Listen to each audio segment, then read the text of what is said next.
get you guys, try to stay as much on schedule. Couple housekeeping announcements.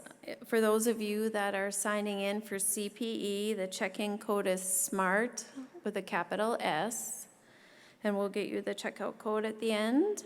So I'm going to get started here with all the talk in 33 states with some form of legalized marijuana. This topic felt really important as we're all getting a lot of questions or having a lot of questions surrounding cannabis and how we deal with this type of activity within the banks, making sure we're meeting the BSA requirements, and then also staying on board with what's acceptable and not. So I'm really excited today to introduce our panel. The panel today, we have Adam Maier from Stinson Banking and Financial Solutions. We have Tracy Kennedy from Zimney Foster, and she's also legal counsel for NDBA.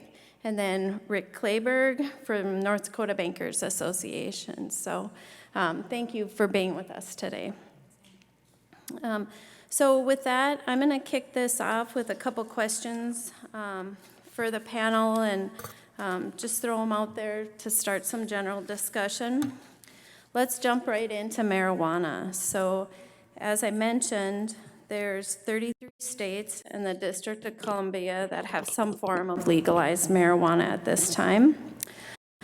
So why can't we provide services to marijuana industry if it's legal in the state in which we're conducting banking? So I'm happy to start. Again, Adam Maier, thanks for having me. It's to say that it's legal is a little bit too simple. So there's really three categories of marijuana that you could be thinking about. So the first is recreational marijuana, and that is illegal under federal law and in all but 11 states illegal under state law. So in that case, recreational marijuana is just illegal. At least for North Dakota and Minnesota. Then there's medical marijuana, which is legal under many states' laws, North Dakota and Minnesota being two of those states. So that's legal under state law, but also illegal under federal law.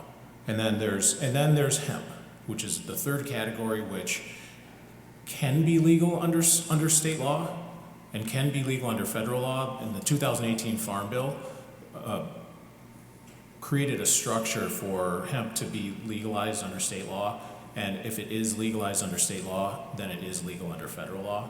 So that's just, I think, a good place to start from to say whether it's legal or illegal, and then leading into the deeper questions of whether or not bankers can bank whatever type of marijuana we're talking about. So just to say that it's legal or illegal is really the place to start, is one of those three categories in deciding whether or not a bank could provide services. Okay. And the way that it's illegal, federally speaking, is the Controlled Substances Act since 1970. So marijuana is considered a Schedule I drug under the Federal Controlled Substances Act. Other Schedule I drugs, just to put that into perspective, cocaine, heroin, and marijuana is in that same schedule. And so that's what creates the federal dichotomy with the states. And until that determination of the schedulization of marijuana being a scheduled drug, federally speaking, it's just going to be a no-go. Okay. Well, and taking it, even a step further in that whole issue, and we look at it legislatively right now, the House, U.S. House passed the SAFE Act on a very strong bipartisan vote, and it's now over into the Senate, and many people think that with the passage by the Senate and signature by the President, it's going to address the issue. All that really does is provide somewhat of a safe harbor for financial institutions who do bank it with the regulators, and there's still many steps that the financial institution will have to go through. But keeping in mind that marijuana will still be illegal federally, and there's not a lot of protections in the courts. The courts will not recognize any of this, and so if a bank ends up in court on the issue of marijuana, it's illegal, and there's no protection for a financial institution or anyone else who's doing business with them because it is federally illegal. Thank you. So to take that a little step further, so what's the activity on the Hill to provide some of those protections for banks at this time?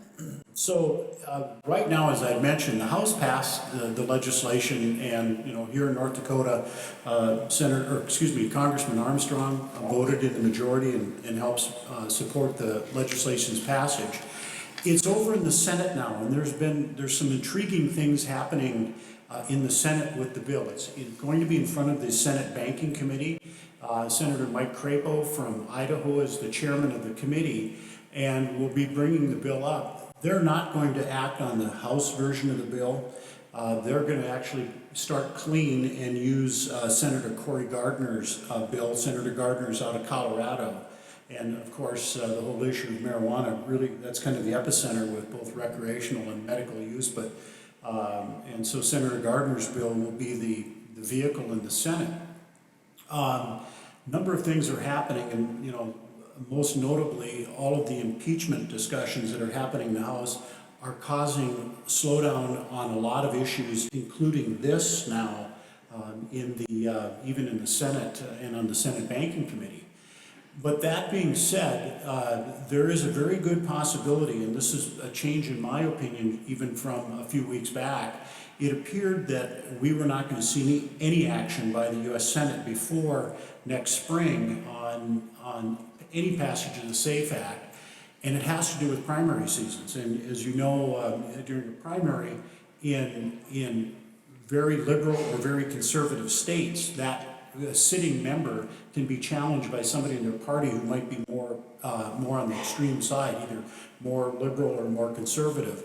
And so Senator McConnell did not want to put any potentially challenged Senate Republicans in a position to vote for a bill dealing with marijuana that gives the impression that we're legalizing marijuana. That has changed, and the bill has nothing to do with the legalization.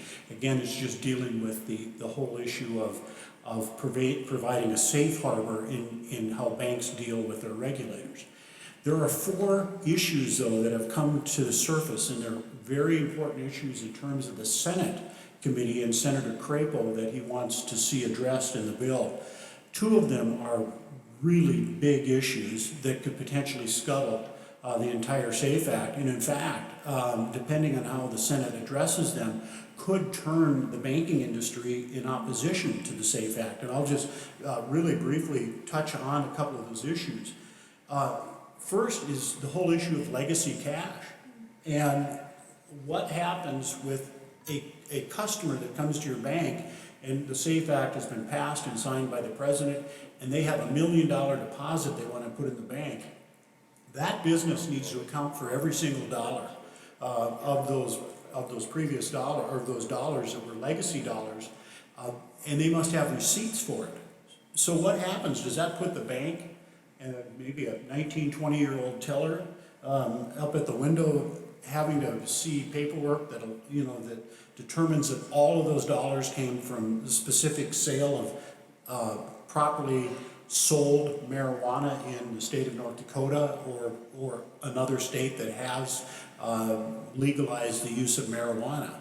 And if not, as the bank's dealing with it, they still will have some reporting to do. They're either going to have to file a priority SAR if they think there's illegal activity occurring, or that the customer can't properly account for it, or they just deal with a regular SAR in still putting that together. So there's still a lot of concern and pressure on the banks. But the big thing is just how do banks make that determination? And that is one of the issues that we need to see how it's specifically going to be handled by the Senate. Second is the whole issue on the interstate banking side. It's a little more simple in the terms, but for example, if Minnesota passes some type of medical or recreational marijuana, and you have a customer in Minnesota wants to come over and deposit $3 million or $5 million or whatever in those activities into a North Dakota bank, how do you address that? And so the Senate wants to lay out some specific rules on the whole issue of interstate banking. This is probably the biggest concern that's growing out of the whole area, and it deals with the potency of the product. And where this is coming from is the recent activity with the health issues on vaping. And they're discovering that from the deaths that have occurred and a lot of the sicknesses, it's been folks that have been adding CBD oil into the vaping product, and the level of potency of the product, much of it is counterfeited. It's coming out of China and other areas. And so the Senate would like to address it, determine potency changes, and in a way that also comes to hemp and industrial hemp, that if hemp reaches a certain potency level, it no longer becomes hemp that is legal for farm production, but the farmer must destroy the field if it becomes too high. But the major concern in this potency issue is the banks could be potentially the front line to this. And how do you put banks in charge? How do banks know when a customer comes in to make the deposits that the potency of the product that was sold to make those dollars actually were within legal standards? This one issue could derail the whole thing, and the Senate is very interested in trying to address potency because of the public outcry that's occurred over the vaping issues. Finally is just the whole issue of the safe harbor. There are members in the Senate and conservative members that would like to see kind of a stepped approach for banks, that if banks do this, and this, then you'll have that safe harbor. And from the banking industry, it's like, why do we need to step through those hoops? That should really be on others. And from a bank's perspective, if someone comes in, they're a legitimate business that's regulated to do business in the state and they have a deposit, the bank should be allowed to take the deposit and not be that in charge of trying to determine potency or other issues in order to get that issue. Lot to go. That all being said, there's a very good chance that we could see actually passage of the SAFE Act as well in the Senate before the end of this year, but it wouldn't be a direct bill. It would be it would be an add-on to other legislation. If it's freestanding, it potentially could get caught up into that whole issue about the primaries. So much to be determined. Okay. One thing I should have mentioned, if you have any specific questions, feel free to use the text-to-poll, or there's somebody walking around with a microphone, I believe, too. So feel free to offer those questions up as well. So with that being said, are federal banking regulators penalizing banks that serve the recreational medical marijuana industry? Are you seeing any of that traction? So I was interested to watch the regulators up here earlier and get asked about cannabis and watch them squirm about it a little bit. My experience with the regulators, especially the federal regulators, is they're not sure what to do with this, and it's become their problem through no action or fault of their own, and they're just not quite sure how exactly to respond.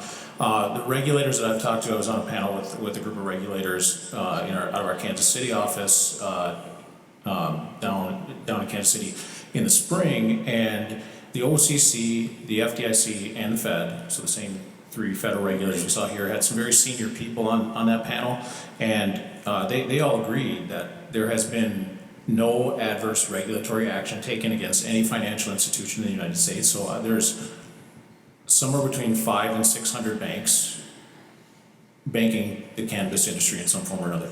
And out of those 500 or 600, not one single bank has been the subject of an adverse regulatory action strictly because they were dealing with marijuana-related businesses. Now, that's not to say that none have had negative regulatory action. What it's been has been a BSA issue or some failure to follow policy, failure to follow procedures, something that would have otherwise gotten them in trouble anyway. So regulators so far they don't seem quite sure what to do with it, but they're not taking a hard line solely on banks that do business with the industry.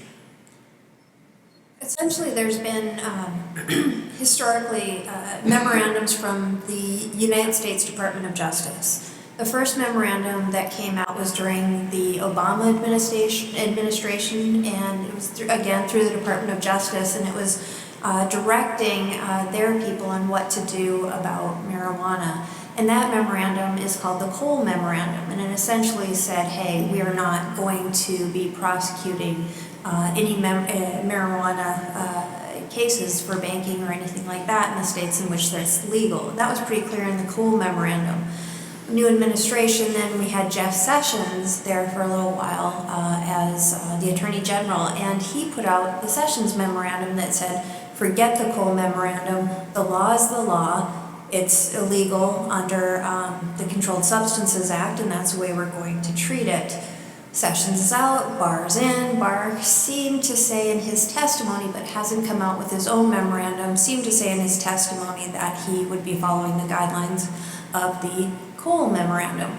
Nevertheless, courts have looked at this issue and they have said, we don't care about the Department of Justice's memorandums. The fact of the matter is that it's illegal under federal law. Yeah, and just to build on that, the Cole memo said that if you follow these steps, banks, the Department of Justice will not prosecute institutions or take action to stop states from enforcing or not enforcing their state laws. And so the Cole memorandum built out this whole infrastructure that if banks could adhere to it, that they didn't have to fear that the Department of Justice would come after them or the FBI would investigate them. And so removing that now adds this layer of potential criminal liability. So when that went away, that level of protection is gone. And then FinCEN has really good guidance on how, from a regulatory perspective, banks can go about banking the industry without fear of that negative regulatory action. And so the FinCEN guidance building on the Cole memo throws that into question as well. Now, FinCEN has indicated that they consider their guidance still to be valid, but the Cole memo was really the foundation of it all. So there's really not great answers about whether or not, like, say, the FBI might show up and say your bank is part of this group of individuals acting to distribute and sell and profit from marijuana. So without the Cole memo, it's a risk. I mean, it's a risk. One thing is clear, the Department of Justice's position on the matter, and I think we'll all agree, is not clear. It's absolutely not clear. But one thing that is clear is that courts have interpreted it and said, it's irrelevant to the fact that courts will not assist any bank that is taking in marijuana deposits if they have an action against their depositor or they have an action on a loan or anything like that. Anything dealing with marijuana, a bank cannot go into a court of law, and correct me if I'm wrong, because Adam has been dealing with this a lot longer than I have, but there's no recourse under the law for banks dealing with marijuana businesses because of the illegality, federally speaking. Well, and it's not even just the direct touch marijuana, it's the ancillary businesses that support that as well that creates that real concern. But from regulatory standpoint, keeping the courts out of this and the Department of Justice is what we're sensing and seeing in those states that have passed it, is that if a bank has proper procedure in place and follows that, there'd been less likelihood that there'd be regulatory pressure on them. And Adam, I don't know how to say that because it's still illegal.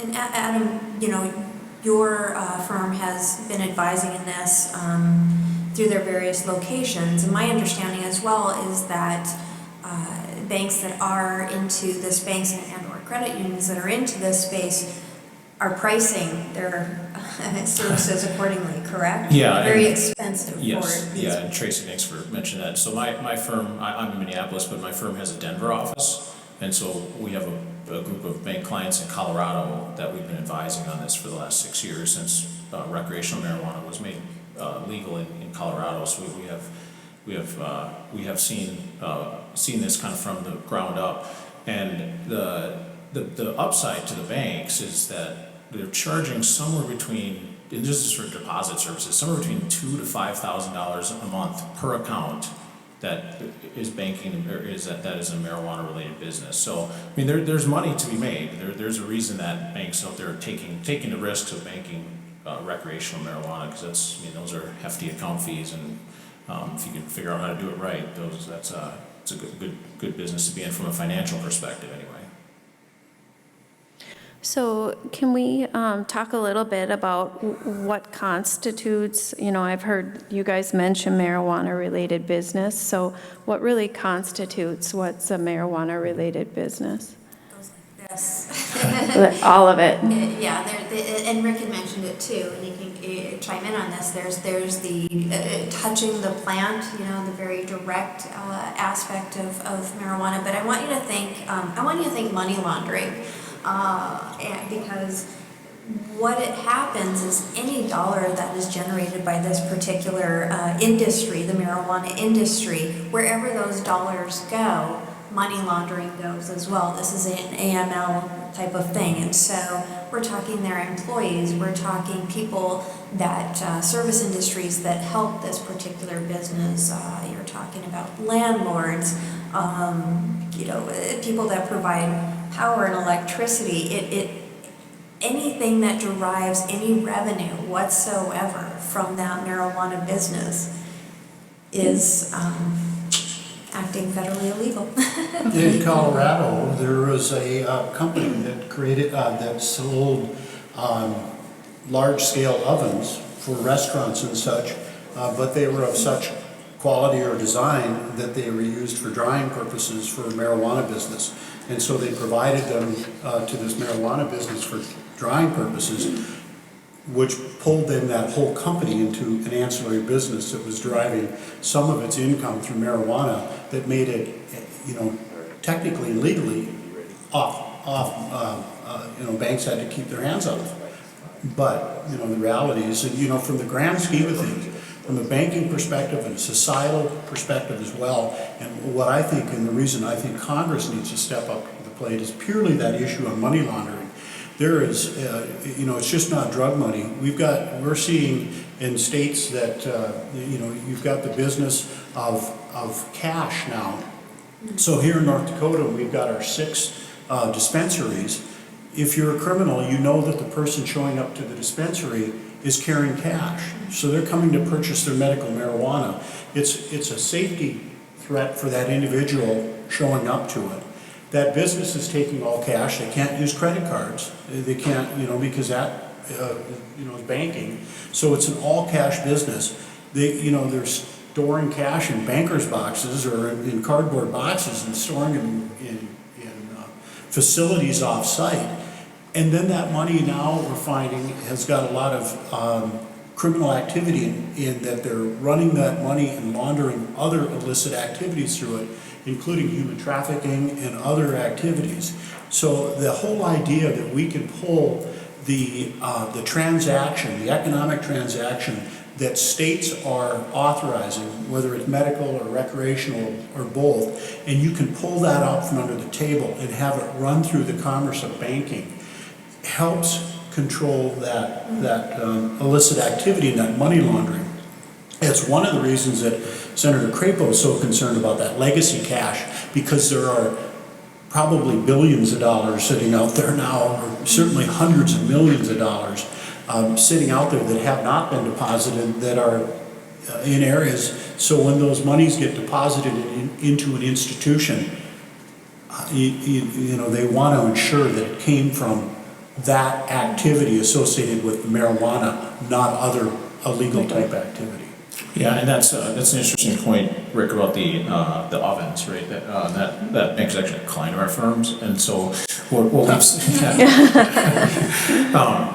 we've gotten that question numerous times in like the lighting contractors. If you think about growing marijuana and how much light is required, so if you've got a customer that is a big lighting contractor, and all of a sudden they're doing all kinds of business because they've got a great following in the marijuana industry, and all of a sudden 25% of their business is coming from providing lights to marijuana grow operations. I mean, providing lights is not typically thought of as like a risky business. So you don't know, and so what we've been telling clients that are in those markets, in those states that have legal, especially primarily recreational marijuana, is that your policies and procedures should have some standard in there. So maybe it's you're not going to consider that a marijuana related business if it's only below 25%, or maybe it's below 50%. But at some point you have to deal with it, because like Rick said, your normal customers are just going about their business, and this becomes part of a state's economy.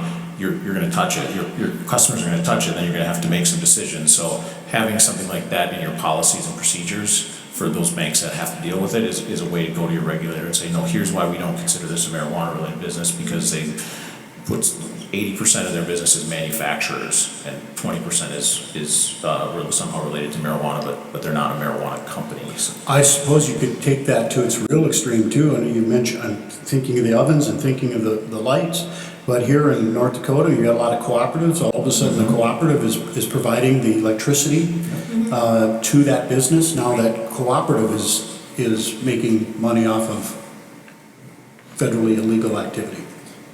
And Adam, banks have been sued under RICO for things as simple as giving a mortgage loan to a strip mall in which a dispensary is located, correct? Yep, absolutely. Has your firm seen that? And yeah, there's a group of cases out there now that some enterprising plaintiffs lawyer figured out, okay, this bank is engaging in illegal activity, and then there's a civil RICO structure where individual plaintiffs can go sue, and there's a number of banks that have been caught as defendants simply because simply because they provided mortgages. And my understanding is none of those cases have been successful. Is that correct? There's a couple that are they're ongoing. Okay. So I mean, think about that. Ongoing means, ongoing to a lawyer means like you're getting paid a lot. And then there's also there's a line of cases out there that they're nuisance cases, and a couple banks have gotten pulled into those because they're financing grow operations, and the smells are noxious and the neighbors are upset, and just by virtue of providing a mortgage loan, get pulled into something. So again, it's just touching every area of the economy in states where it's legal. And even the state of Colorado has been sued Yes. by its neighboring state for because of the marijuana related Well, the social activities. ills that are coming across Yep. across the border.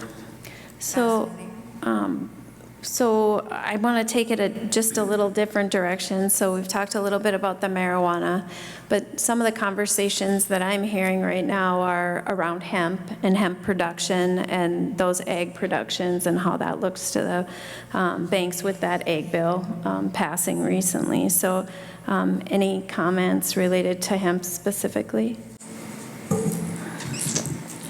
Well, I'll just start off into this area, and part of this comes from just discussions I had with Commissioner Goring in North Dakota The Ag Department has a lot of oversight on the issue. So here's the interesting question. If a farmer or producers, it's legal for them to grow hemp in North Dakota, and that its THC or its potency is in the proper area, how do they get the seed?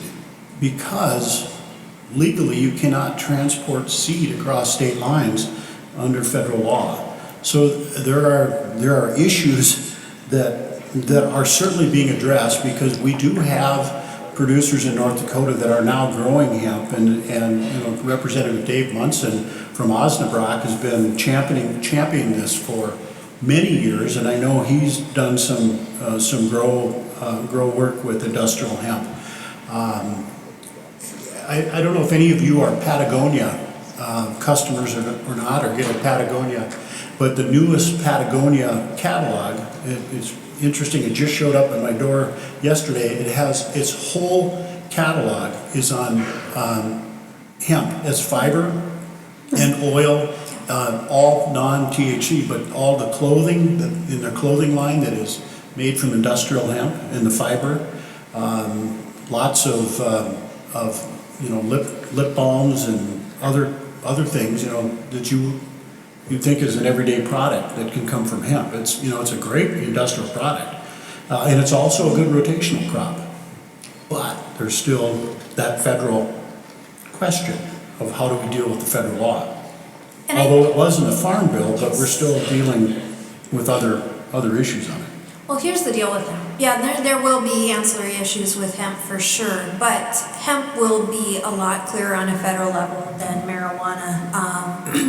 With the passage of the 2018 Farm Bill, what they did was they directed the USDA to come out with guidelines, and they said as soon as the guidelines are in place and have been accepted, which shall happen no later than January 1st, 2020, so this will get answered, that hemp on a federal level, and I believe it's effective now, will be removed as a Schedule I drug. It was a Schedule I drug just like marijuana and everything else, but it's been removed from the schedule, so it's no longer illegal.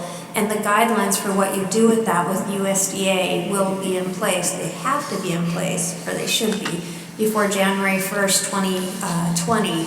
And that will clear things up considerably, and very, very anxious to see what those guidelines are, aren't you? I'm very interested to see that, and I think it's, the things like the seeds and the. They'll cover those things.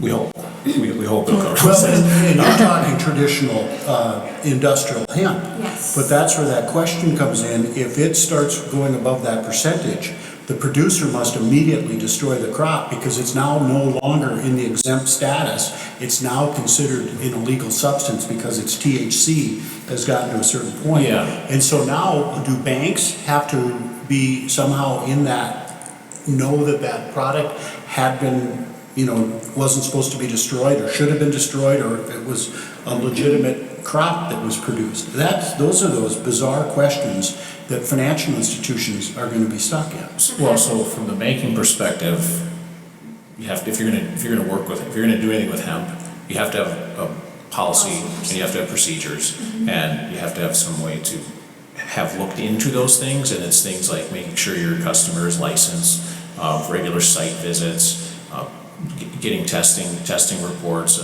understanding their regulatory history. Have they had crops destroyed in the past? So is there a reason?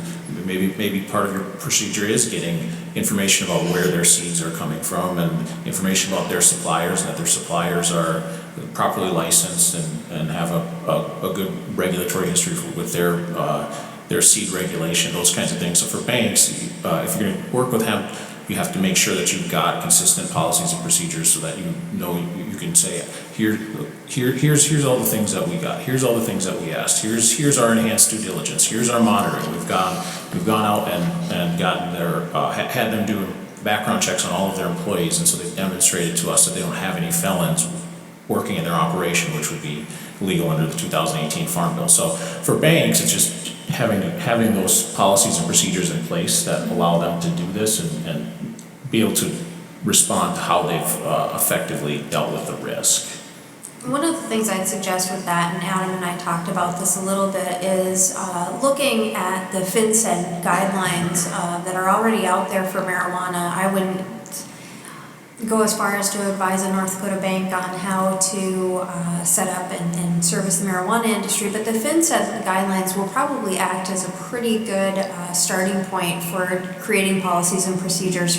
Jumping from FinCEN guidelines, I would go then directly to the USDA guidelines, using those in combination with anything else that is available in the industry, and as well pricing those services accordingly to your clients.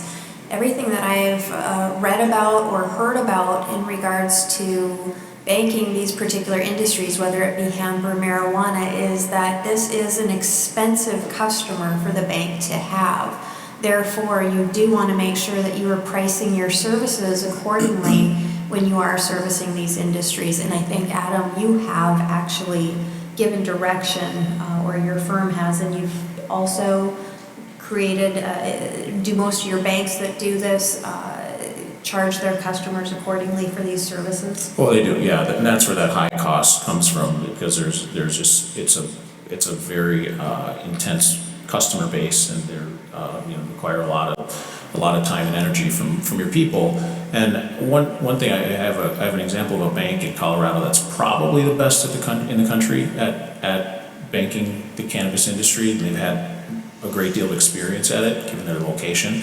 And if there's one thing I could tell you that'd be a takeaway from this, is that if what that bank does is they've got one person, and this woman is like the person when it comes to cannabis, whether it's hemp, medical, recreational. She knows everything, she knows everyone, she knows all the customers, she knows all the policies, all the procedures. And so anytime something comes to the bank that's anywhere related to marijuana, it has to come to her desk. And that person is just the designated, I guess, marijuana officer, I don't know, but that's really what she is. And so if you think, if you have a branch in Dickinson, and a branch in Grand Forks, and a branch in Fargo, and you got a few people here and there kind of touching it every once in a while, and it's not their primary thing, and so they may not know all the policies, may not know all the procedures, not understand the risk. That's where I think a bank will get into trouble. But if you had just one person, that is the person, and she's awesome. I mean, she's like I know exactly what we need, and she'll call customers, she'll call up bankers and say, no, you tell your client we need this, this, and this. And if we don't have it in 3 days, we have to close their account, because that's how our policy says. And so she's fantastic because she knows all of it, and she's like got all of the institutional knowledge, and is the hub for all of the marijuana activity. So if there's one takeaway I could give you, it's that if you're going to do this, like, find somebody and have that person be the person. And you'll probably find from that, people in the, whether it's hemp or medical, people in the industry would even start to know that person, and like, okay, this person is knowledgeable about what I need to do, how I need to do it, and it's not going to be a million different questions every single time because the person doesn't know. So that's where I've seen that be the most successful, is where there's a person or a small group of people in the bank who have a really, really strong knowledge of how this is supposed to work. So any comments related to the CBD oils and how those oils, the risk with, identifying that? I've never used CBD oils. So The deal with CBD oil, and it's everywhere, that is probably one of the uses of hemp that is just proliferated to an extent that I don't think any state or federal oversight could control it, and they don't even know if it's legitimate CBD oil or what. But anywhere you go, it's in cosmetics, it's in supplements, and it's everywhere. The FDA, believe it or not, is the one that's really cracking down the hardest on CBD oil. They have only approved the use of CBD oil one time, just one time, and that is for one particular drug for epilepsy and nothing else. And if you go on the FDA's website, they do have a list of question and answers dealing with specifically with CBD oil. And basically what it comes down to is go ahead, apply it topically, do whatever you want with it. Don't sell it for consumption, which a lot of people do, and don't make any medical claims or promises, which a lot of people do. They always say it's good for arthritis and whatnot, and so it's the FDA that is really cracking down the hardest on this. Now, whether or not our banks need to jump in and police this, that's the question that I always get from North Dakota banks. Adam, do you get that? And Adam just got that, last week, you said as well. That's the question we get is, hey, my customer owns a gas station or owns this cosmetic store and they're selling CBD. Is there something I need to do? That's the question that comes up. Yeah, and I mean, the easy response to that is, well, what percentage of your customers' business is it? And if it's a convenience store and it's, they've got a little display and it's 1% of their business, well, probably you're okay. If you feel like it's bigger, you maybe go talk to your customer and say, all right, what is this? Where do you get it from? Okay, tell us about your suppliers. And I've even had banks that have gone at the direction of a regulator, gone back to their client and have the customer sign a statement that says, what's in here is no greater than 0.3% THC concentration. Now, I would think the value of the customer statement might not be that great, but at least it's something for your file to say, well, we've looked into this, we've gotten customers information for their supplier sends it and who it is, and we've got a statement that says this is not recreational marijuana. It's below the 0.3% concentration, so that means it's hemp based, and so we've done everything we can do. Most of your loan documents too will generally say that, the customer will not act in illegal partake in any illegal activities, and that would be a default of the loan in and of itself, or the collateral structure. And I really just don't see this, Adam, I don't know, I just don't, and Rick, I don't see the CBD oil situation any different than, say, a liquor store, or are they selling, liquor with concentrations that are outside of legal limits. That's kind of how I look at the CBD oil industry at this point. And as long as your customer can certify to you that they're complying with all state and federal laws, might not be something that you want to be so concerned with. What do you think?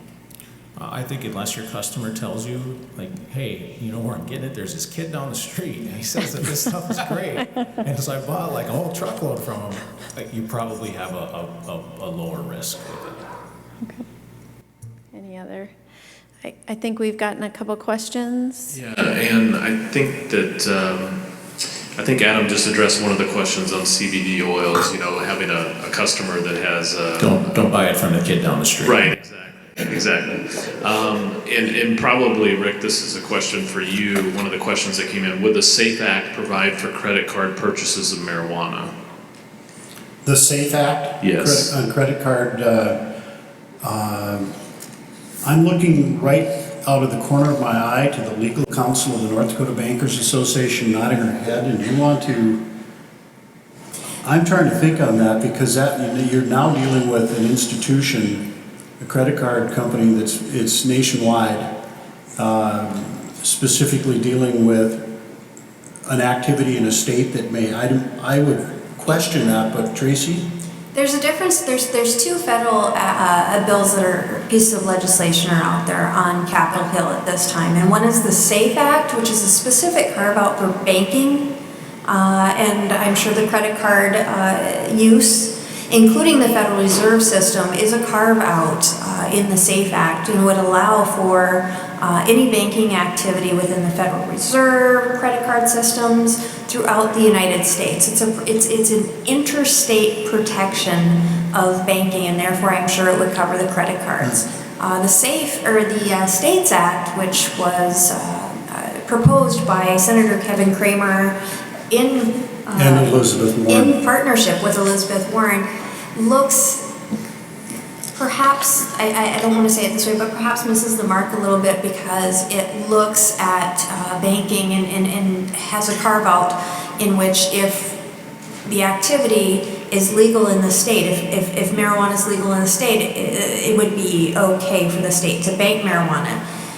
ABA and our position is that it would have to be something more like the SAFE Act that has the interstate capabilities inclusive of the Federal Reserve and including tribal jurisdiction as well. So I'm pretty sure it includes the credit card use, yes.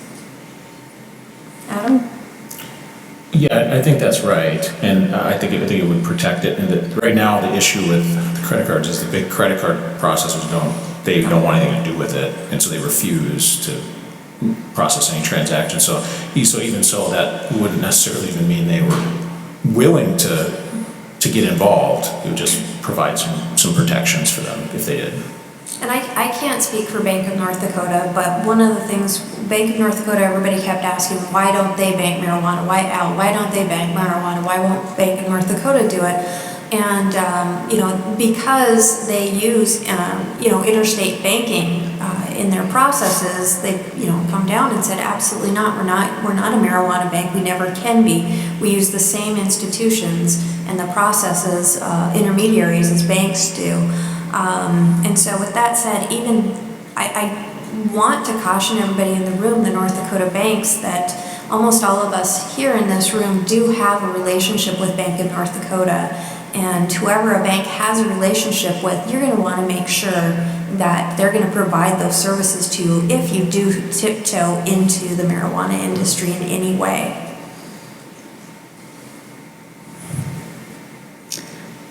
So another question I just wanted to bring up a little bit. I know there's been some discussions on both loans and deposits. Are there different considerations for, making those choices, whether you're going to enter into those relationships? Yeah, there's a dramatically different approach to whether you would want to take deposits, which banks have been and probably will continue to do. Making loans raises a whole other question of now your collateral.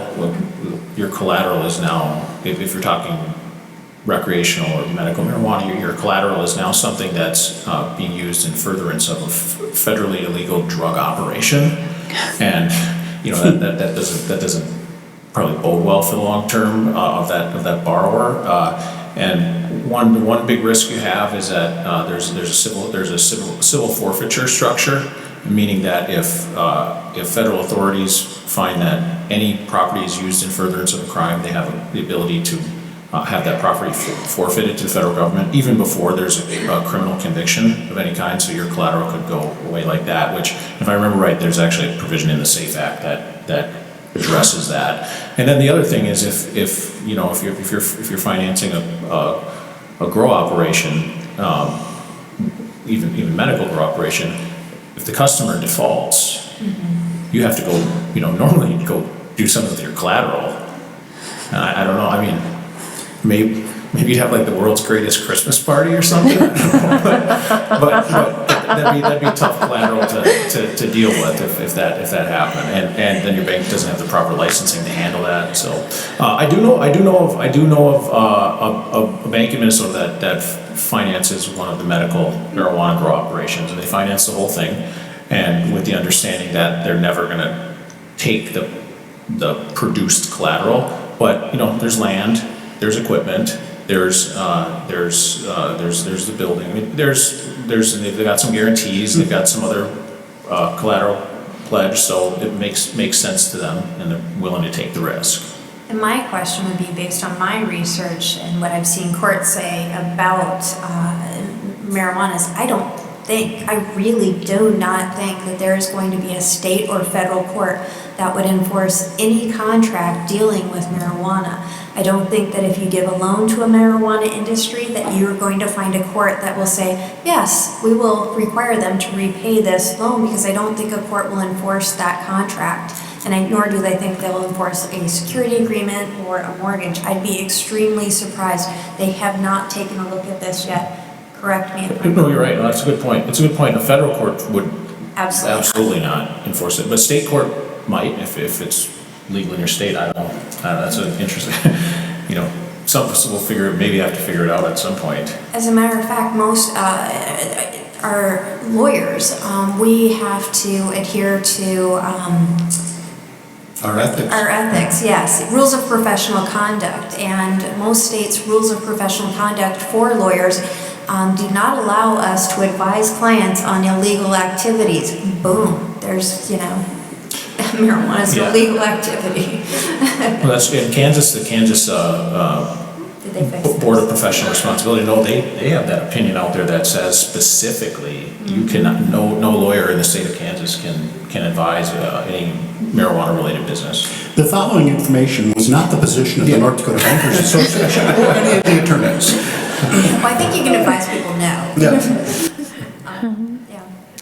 So we're running out of time. So with that being said, And can I just make, before you get into a comment, can I just throw a kind of a thank you out to Eide Bailey? Sure. What a great conference, great subject matter, but specifically, anytime you have wonderful brownies out on the table with a whole tray of munchies, you've got to wonder if something's yeah. The brownies are safe. That's all I'm saying. The brownies are safe.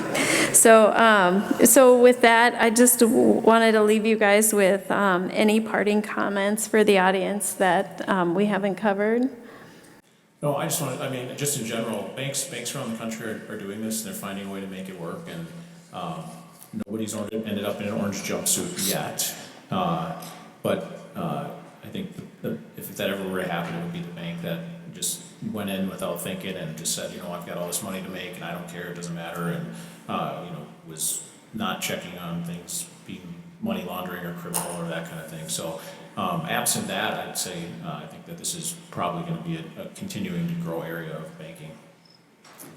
My only comment would be that hemp is not marijuana anymore, and that's extremely clear, and we're gonna see a lot of changes in the hemp industry.